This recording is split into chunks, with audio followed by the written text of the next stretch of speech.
In January 2019, I heard this story which completely changed the entire trajectory of my life.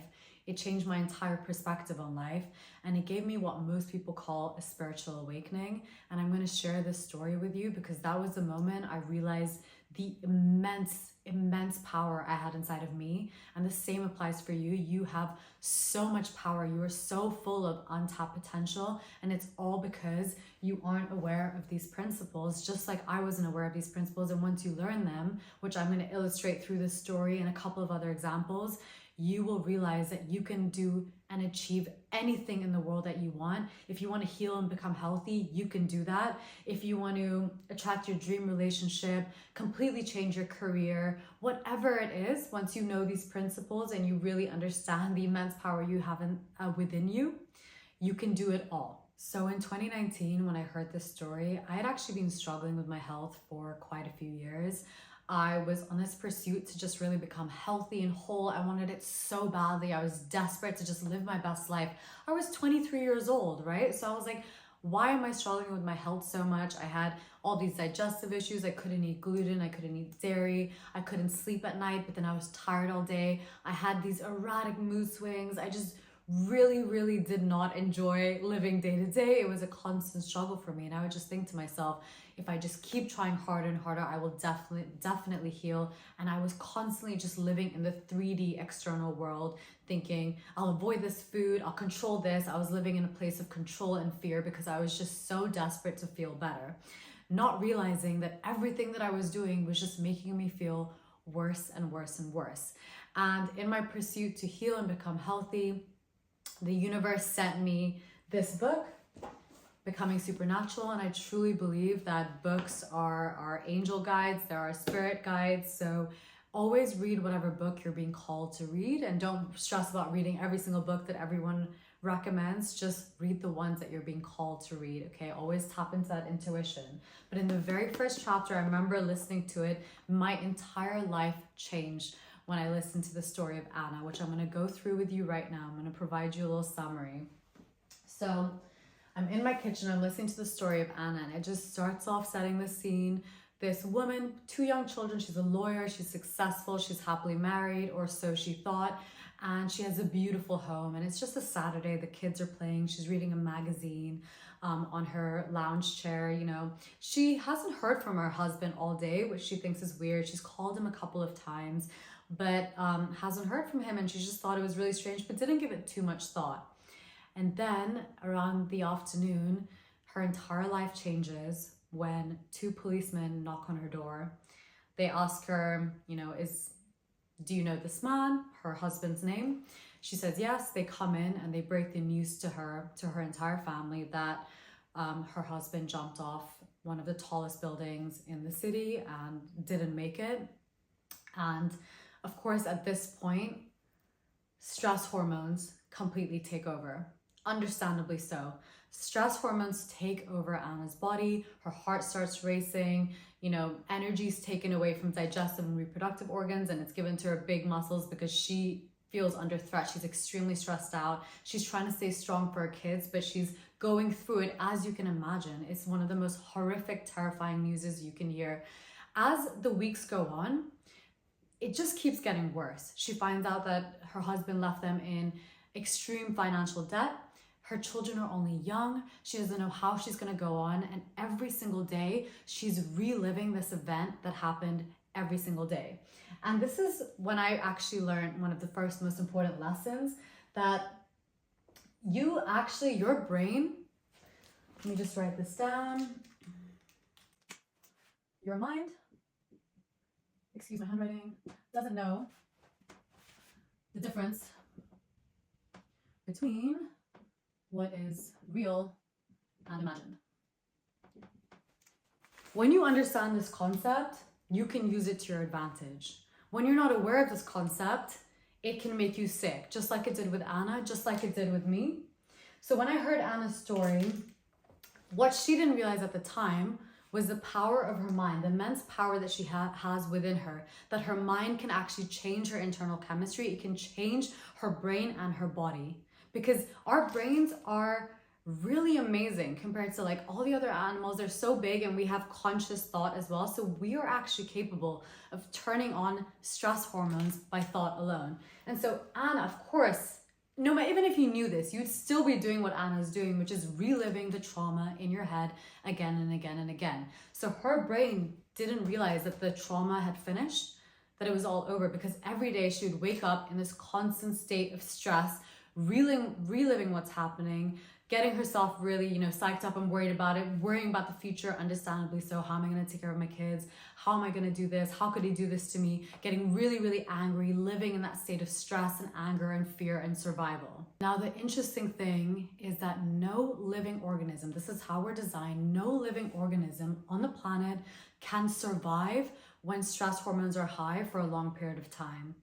And with humans, you see this all the time, with chronic disease, chronic illness, and that's exactly what happened to Anna. 9 months after the incident, she woke up in her bed, paralyzed from the waist down. She couldn't move and she had to be hospitalized for months. And Joe Dispenza describes it as Anna was stuck in the past. She was reliving those events from the past again and again, so she couldn't move forward in her life, and her body showed up with those symptoms. She was completely frozen, paralyzed from the waist down. You can imagine, after everything that she's been through, how horrific that must have been. And it just got worse. It just got worse and worse. Every health condition you could imagine, Anna was getting it. It was affecting everything from how she could eat, how she thought. She couldn't work anymore. She was having to walk with crutches. And it literally just became her identity. Her identity became that woman who lost her husband and then became sick and got health issues. And everything was just on this downward negative spiral. That was her identity. That's how people treated her. And that's how she expected to be treated as well, right? And her health just kept getting worse and worse and worse. And she was operating on a certain level of thought, a certain level of frequency, which was living by the hormones of stress. And when you're living by the hormones of stress, you're always living in the 3D world. You're always living in the external 3D world, because that is where the danger lurks. So in order to heal and to create a life, if you want a different life to what you have right now, you've got to get out of the hormones of stress, and you've got to take your energy back so that you can create a dream world that you want. And the dream world that you want is one where you're healthy and you're healed. But how can you be healthy and healed and confident and magnetic when every day your intention and your thoughts are stuck in the past, are reliving those stressful past events that you've had? And the reason why this story was so impactful for me is because I know I mentioned I'd been struggling with health issues. This is the moment when I heard this story that I realized, and this is the realization Anna had as well, that I made myself sick. I was the reason I had these digestive issues. I was the reason that I was struggling so much with my health at such a young age. And it's because I'd been in this really toxic relationship for 2 years prior to having all these issues. And the relationship was so toxic, and I was constantly living by the hormones of stress. And I was honestly addicted to it, right? Because it takes two to tango. I could have easily left that relationship, but I stayed in it. I was addicted to it. I was addicted to the good times. I was addicted to how good it felt, when it wasn't bad, but my expectations were really low. And I remember I would just constantly relive the pain of every horrible thing he said to me. I would just constantly relive it again and again. Then I would imagine even worse things that he could do. It wasn't like physically abusive or anything. It was just more an emotionally toxic relationship. And I let myself be treated that way, right? And that's a whole other story. And so when I started getting digestive issues and all these health problems at such a young age, I was like, how could this be happening to me? And when I heard Anna's story, I realized I did it to myself because I'd been living with the hormones of stress for an extended period of time. And that meant I was living in the negative, and I was living in the past, and I was addicted to it, because your body actually gets addicted to these hormones. It gets addicted to stress hormones. It gets addicted to what feels familiar. And that's what happened to Anna. And after years of poor health, and you can imagine she was operating at a very certain frequency, she also attracted a very toxic relationship into her life, and she couldn't work. Everything was going downhill. And then the worst thing that could happen with your health happened to her. She got diagnosed with cancer. And that was really the lowest point in her life. She got told, you have to take chemo radiation. This is going to make your health even worse. And this is when, by God's grace, her friend invited her to a Joe Dispenza event, as he outlines in the book. And she went and she really understood these concepts of how your thoughts and your feelings attract events to you, how your thoughts and your feelings can turn on stress hormones, how immensely powerful your thoughts and your feelings are in creating the life that you want and creating the body and the health that you want. And that was the moment where she realized, I made myself sick. I made myself sick, but if I made myself sick, then I can heal myself. And it does have a very, very happy ending. You know, Anna went through this whole process of feeling elevated emotions, of imagining this new self, and committed to it for a whole year. She committed to it, sitting in her meditation pillow, and she didn't see immense changes in a year because it took her years. It took her years of fearful, negative thinking and being stuck in the past and living on stress hormones to get to the point where she was. So it was going to take years to heal. That's something I realized as well. You know, I was stuck in this relationship and I was living by the hormones of stress for years. So it also took me years to heal and like to create a new mind and a new body and a new way of thinking, because your brain is addicted. It is addicted to the stress hormones. It's addicted to living in the past. It's addicted to the familiar. And if you can't create a new life where you're healthy and you're happy and you're glowing and you have everything that you can visualize and you can dream for yourself, if you're constantly living in the past and in the known and in the familiar, because your every thought that you have is energy. It's your energy that you're just giving away. You're giving your energy away to the past. You're giving your energy away to your boss or your coworker that annoys you. You're giving your energy away when you're thinking about all these things to your friend that betrayed you, and you're having arguments with them in your head. You're living by the hormones of stress, and you're giving all of your energy away to all these people and these events that are doing absolutely nothing for you to create the life that you deserve, that you know that you should have. And so I want to share something with you guys which will really illustrate how immensely powerful you are, and it's called the intention experiment. And this was by a French researcher called Renee something. I'm going to butcher the pronunciation, but it was an incredibly astounding experiment. And what he did was he took some chicks. So what happens with baby chicks is when baby chicks are born, let's say there's some eggs here. The eggs have cracked open and look, there's a baby chick. As soon as the baby chick is born, excuse my drawing, it will imprint on its mother, and then it will create that bond with the mother, and then it will follow the mother around everywhere. That's its survival instincts, right? But if there's no mother around, what they realize is when the baby chicks are hatched and they're born, they're going to imprint on the first moving object. So if you were standing there, a bunch of baby chicks were born, they would imprint on you and you would be the mother, and they would follow you around everywhere.